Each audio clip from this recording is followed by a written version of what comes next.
यश अपनी पत्नी और बेटी के साथ शहर में रहता था। अरे मीरा, तुम्हें याद है करण? वो तुम्हारा गांव वाला दोस्त? हाँ, कल शहर में मुझे वो मिला था। अच्छा, क्या कहा उसने? कुछ नहीं, हमें गांव बुलाने के लिए जिद कर रहा था। कह रहा था कि हम जब से शहर आए तब से गांव को तो भूल ही गए। तो फिर तुमने क्या कहा? कुछ नहीं, मैंने उसकी बात टाल दी। क्या हमारा गांव में भी एक घर है? हाँ बेटा, गांव में भी हमारा एक बहुत पुराना घर है और बहुत सारी जमीन भी है। तो क्या हम गांव जा रहे हैं? अब नहीं बेटा। नहीं पापा, मुझे गांव जाना है। मुझे भी देखना है अपना गांव कैसा है। जानवी के बहुत बार जिद करने पर यश उसकी बात को मना नहीं कर पाता है। अच्छा बाबा, ठीक है, हम नेक्स्ट वीक वेकेशन में गांव चलेंगे। बस ये हम गांव जाएंगे।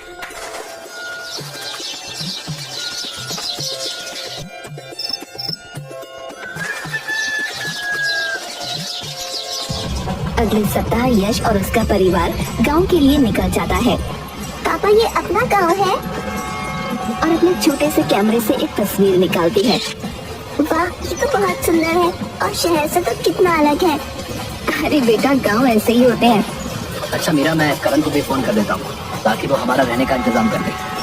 कुछ देर बाद यश और उसका परिवार गांव पहुंच जाते हैं।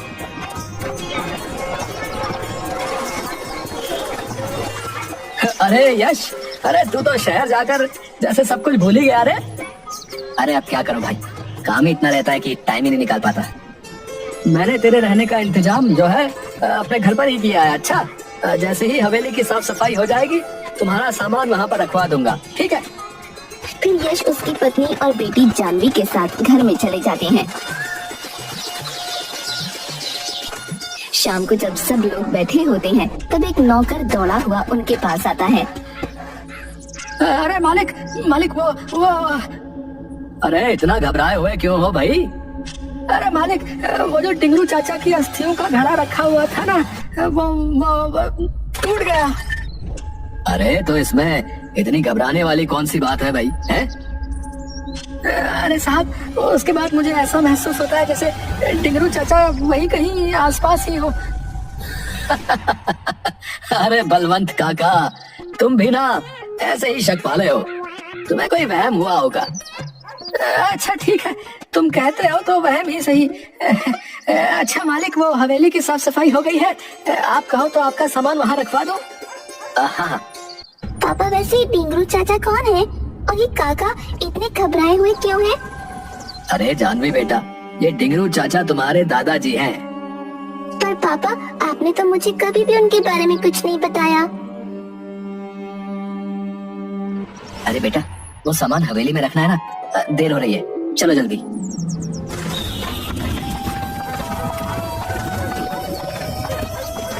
हवेली पहुंचते ही उन्हें एक अजीब सा एहसास होता है। अरे वाह, इतना बड़ा घर, मैं पूरा घर देखकर आती हूँ। अरे आराम से। हवेली तो बिल्कुल वैसी ही है जैसे 8 साल पहले थी। हाँ बिल्कुल करण भैया, आपने तो हवेली का बहुत अच्छे से ध्यान रखा है। अरे भाभी, सिर्फ हवेली का ही नहीं, मैंने आपकी जमीन और बगीचों का भी बहुत अच्छे से ख्याल रखा है। हाँ पता है, तभी तो गांव की सारी जिम्मेदारी तुझे सौंपकर मैं शहर में आराम से रह रहा था। जानवी घूमते हुए उस कमरे में पहुंच जाती है जहाँ पर उसके दादाजी की अस्थियां थीं। अरे ये क्या है? लगता है बलवंत चाचा इन्हीं अस्थियों के बारे में बात कर रहे थे। बलवंत चाचा भी ना बच्चों की तरह डरते हैं। अब देखो, मैं डर रही हूँ क्या? नहीं ना। और अस्थियों को साफ करने लगती है और वहाँ पड़े एक पुराने कलश में अस्थियां रख देती है। तभी जानवी को ऐसा लगता है जैसे उसके पीछे से कोई हवा की झोंके की तरह निकला हो। वो पीछे पलटकर देखती है तो कोई नहीं था। तभी लाइट बंद हो जाती है और तेज हवा की वजह से फिर से अस्थियों वाला लोटा गिर जाता है। जानवी अचानक डर जाती है। Mummy, mummy! बेटा, जहाँ हो वहीं खड़ी रहना, हमारा ही है ऊपर। जानवी वहीं खड़ी रहती है।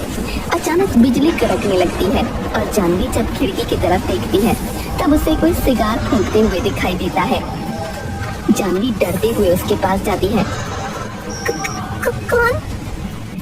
तब तक मीरा और यश भी वहाँ पहुँच जाते हैं और कमरे का दरवाजा खोलता है। जानवी मीरा के गले लिपट जाती है। जानवी बेटा, तुम डरो मत, तब तक लाइट भी आ जाती है। माँ मैंने वहाँ किसी को देखा।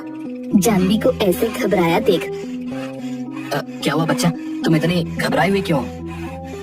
पापा क्या हुआ? अरे कोई भी तो नहीं है वहाँ।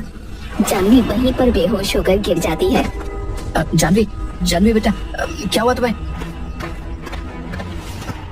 लगता है इतनी दूर के सफर से थक गई होगी। यश जानवी को उठाकर उसके कमरे में जाकर लिटा देता है। इसे थोड़ी देर आराम करने देते हैं। तुम दोनों भी थक गए होगे तो जाकर आराम करो। अगर किसी चीज की जरूरत पड़े तो मुझे बुला लेना। अच्छा? करण वहाँ से चला जाता है और मीरा और यश भी अपने कमरे में जाकर आराम करते हैं। रात के 9 बजे जानवी को होश आता है। तब वो देखती है कि डिंगरू चाचा उसके सिरहाने बैठे हैं और उसके माथे को सहला रहे हैं। जानवी उन्हें देखकर डर जाती है। तभी मीरा वहाँ पर आ जाती है। अरे जानवी बेटा, क्या हुआ? मम्मी। हाँ क्या हुआ बेटा? मम्मी मुझे यहाँ नहीं रहना, मुझे घर जाना है। नहीं बेटा, ऐसे नहीं रोते। और उसके साथ वहीं सो जाती है। अगली सुबह करण फिर से यश की हवेली पर आ जाता है। ये चौगोजा यहाँ पर क्या कर रहा है? ये कौन है और ऐसे कैसे बोल रहे हैं अंकल को? अरे जानवी बेटा, अब तुम्हारी तबीयत कैसी है? अब ठीक है अंकल।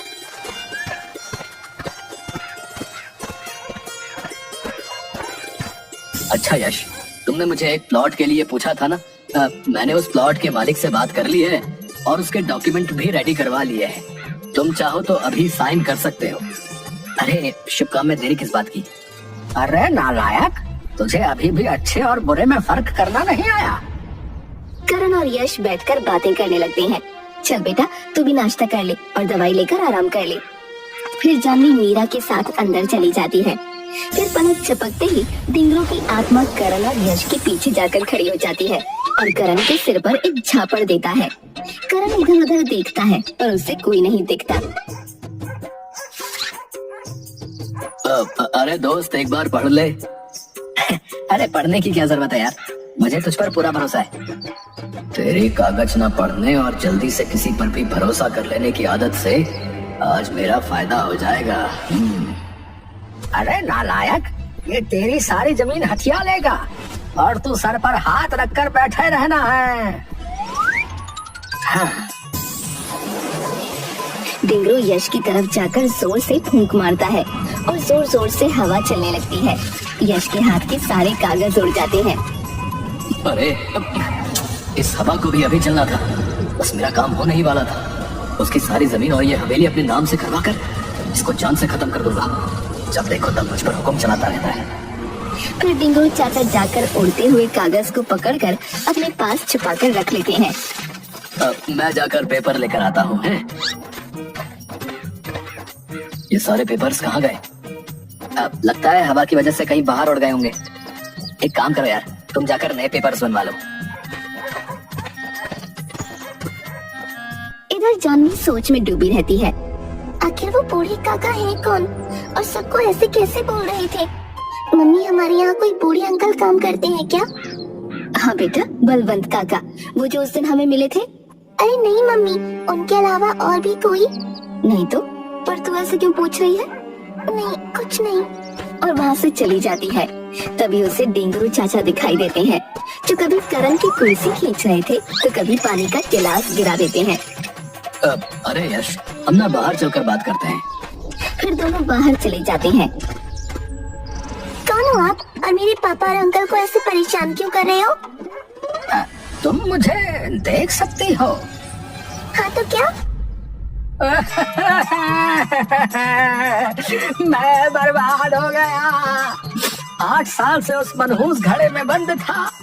उससे आजाद होकर लगा था कि मुझे कोई नहीं देख सकता, पर तुम मुझे देख सकती हो। अरे कौन हो तुम? पहले तुम बताओ कि तुम कौन हो। नहीं, पहले आप। नहीं, पहले तुम। जानवी जोर से। मैंने बोला ना पहले आप। अरे तो इतना चिल्ला क्यों रही हो? बता रहा हूँ। मैं हूँ डिंगरू लाल चौहान, इस हवेली का मालिक। इस हवेली के मालिक मेरे पापा हैं, समझे? और आप ऐसे हवेली पर कब्जा नहीं कर सकते। इतनी सी तो है और इतनी बड़ी बड़ी बातें कर रही है? कौन है तू? अच्छा इधर आओ। क्या है? अरे मेरी माँ, इतना चिल्ला क्यों रही है? एक बात बता, तुझे मुझसे डर नहीं लगता है? क्या डर? और आपसे? पर क्यों? वैसे भी आपकी शक्ल तो बिल्कुल कार्टून जैसी है। मुझे तो आपकी शक्ल देखकर हंसी आती है। अरे मैं तो लुट गया। मेरे भूत होने का क्या फायदा हुआ भाई है? भगवान, इससे तो अच्छा होता कि तुम मुझे अपने पास ही बुला लेते। वैसे तुम कौन हो? मैं यशवंत राय चौहान की बेटी जानवी चौहान। तुम मेरी पोती हो? हाँ। आपकी पोती? पर मेरे दादाजी तो इस दुनिया में, मतलब आप भूत हैं? हाँ, मैं भूत हूँ। पर मैं कैसे विश्वास कर लूं? देखो, मैं इस टीवी में अपना हाथ अंदर डालकर बाहर भी निकाल सकता हूँ और इस दीवार के आर पार भी आ जा सकता हूँ।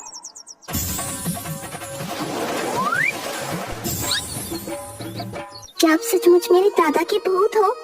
पर आपकी फोटो तो नहीं है, और आप भूत कैसे बने?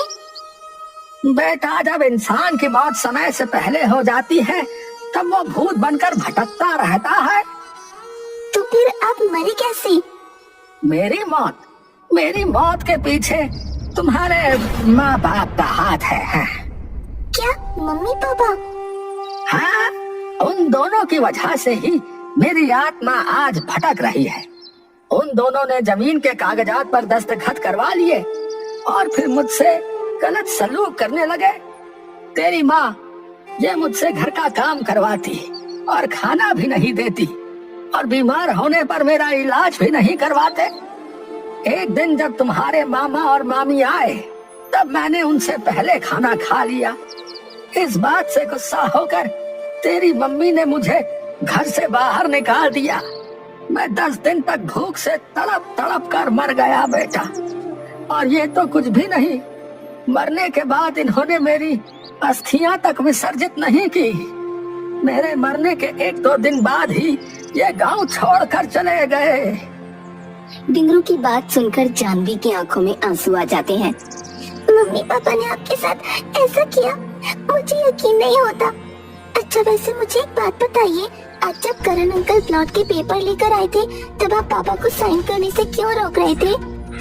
क्योंकि ये किसी प्लॉट के पेपर्स नहीं थे, ये हमारी जमीन और हवेली के कागजात थे जिसे ये करण अपने नाम करवाना चाहता है।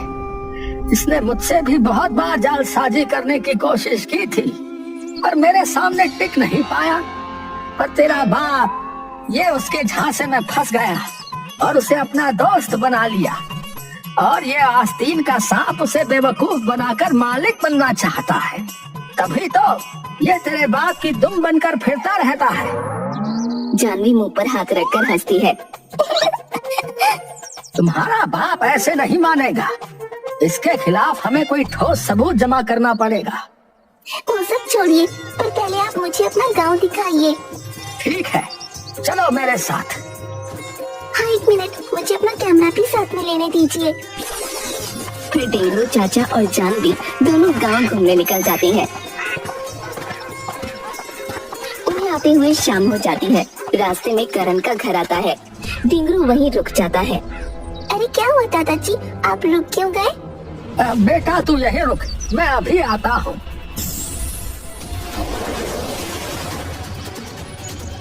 अरे वो कागज तो खराब हो गए, अब तुम्हें दूसरे डॉक्यूमेंट तैयार करने पड़ेंगे। मुझे जल्द से जल्द वो डॉक्यूमेंट चाहिए, समझे? बस एक बार वो बेवकूफ यश उन पेपर्स पर साइन कर दे, फिर उसकी सारी जमीन और हवेली मेरी, और फिर उसे और उसके परिवार को जान से खत्म करके लाश को यमुना में बहा दूंगा और किसी को पता भी नहीं चलेगा। जानवी ये सब अपने कैमरे में रिकॉर्ड कर लेती है और अपने दादा की तरफ देखती है। तू मेरे परिवार को खत्म करेगा, तुझे तो मैं मजा चखाता हूँ। कभी बहुत जोर से हवा चलने लगती है और उसके घर की लाइट भी बंद चालू होने लगती है। अरे अचानक लाइट को क्या हुआ रे? टिंगरू चाचा उसके घर के सभी बर्तन एक एक करके हवा में उड़ाने लगते हैं और उसके आसपास बर्तन गोल गोल घुमाते हैं। अरे ये क्या हो रहा है? कोई है? बचाओ बचाओ, भूत भूत कोई है? और फिर टिंगरू चाचा सभी बर्तनों को एक साथ उठाकर करण के ऊपर गिरा देते हैं। करण डर के मारे पसीना पसीना हो जाता है और कुछ भी बोलने के लायक नहीं होता। तभी टिंगरू चाचा जानवी के कान में कुछ बोलते हैं और जानवी के शरीर में घुस जाते हैं। फिर जानवी करण के सामने आ जाती है। अचानक ही उसके बाल खुल जाते हैं और आंखें लाल हो जाती हैं। वो बहुत ही डरावनी दिखने लगती है। करण की आंखें फटी की फटी रह जाती हैं। जानवी जानवी। करण डर से कांपने लगता है और पसीना पसीना हो जाता है। फिर जानवी हवा में उड़ते हुए उसके पास आ जाती है और उसे थप्पड़ लगाती है। तू मेरे परिवार को मारना चाहता है, मेरी हवेली और जमीन हथियाना चाहता है। मुझे माफ कर दो। माफ कर दूं ताकि तू मेरे परिवार की जान ले ले। और फिर उसका सर जोर जोर से दीवार पर ठोकने लगती है। बोल, अपनी गलती कबूलेगा कि नहीं? ठीक है, मैं अपनी गलती सबके सामने मानने के लिए तैयार हूँ और आगे से कभी किसी के साथ धोखा नहीं करूँगा, पर मुझे माफ कर दो, माफ कर दो। जानवी से मार मार कर उसकी हालत अधमरी कर देती है। फिर जानवी अचानक गायब हो जाती है और सब ठीक हो जाता है। करण बेहोश हो जाता है। इधर यश और मीरा दोनों खाना खाते हुए बातें करते हैं। अरे बस एक बार उस प्लॉट के पेपर्स पर साइन कर दूं, फिर शहर चलेंगे। तभी जानवी और टिंगरू वहाँ आ जाते हैं।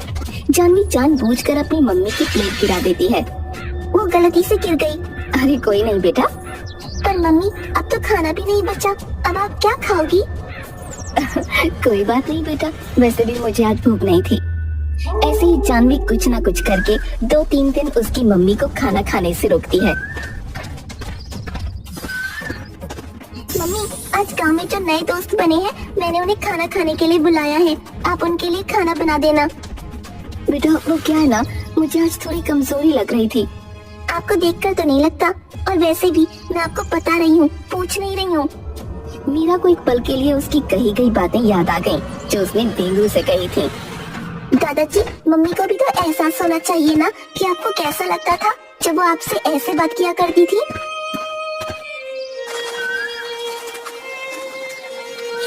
मीरा सभी के लिए स्वादिष्ट खाना बनाती है। भूख के कारण उसे चक्कर आ रहे थे। फिर मीरा थोड़ा सा खाना प्लेट में लेकर खाने लगती है। जानवी उसे देखकर उसकी प्लेट फेंक देती है। ये खाना मैंने मेरे दोस्तों के लिए बनवाया था, आपके लिए नहीं। बेटा बहुत सारा खाना बचा है, तुम्हारे दोस्तों का काम हो जाएगा। तभी यश वहाँ आ जाता है।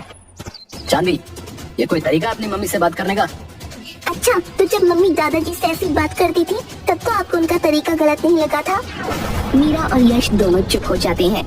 आप दोनों ने दादाजी के साथ कितना बुरा सलूक किया था, लेकिन वो मरने के बाद भी आप दोनों की फिक्र करते हैं।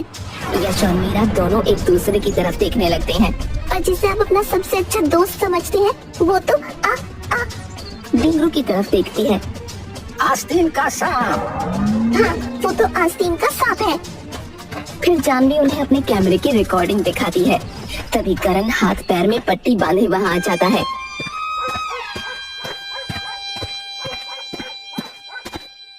मुझे माफ कर दे मेरे भाई, मैं लालच में अंधा हो गया था।